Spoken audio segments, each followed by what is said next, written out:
মানুষের ব্যবহার সদা পরিবর্তনশীল।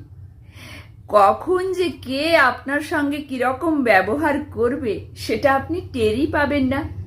এই তো সেদিন এক দিদি বলছিলেন যে তার খুবই পরিচিত একজন, খুবই স্নেহের, খুবই ভালোবাসার একজন তার সঙ্গে খুব দুর্ব্যবহার করেছেন।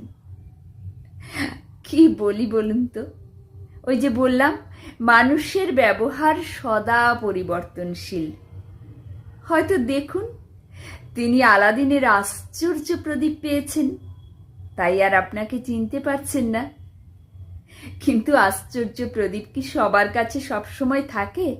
থাকে না তো, চলে যায়, তখন আবার আপনাকে চিনতে পারবে। তাই বলি, সময়কে সময় দিন, দেখবেন সব কিছু পরিবর্তন হয়ে যাবে। মানুষের ব্যবহার সদা পরিবর্তনশীল, তাকে মেনে নিন।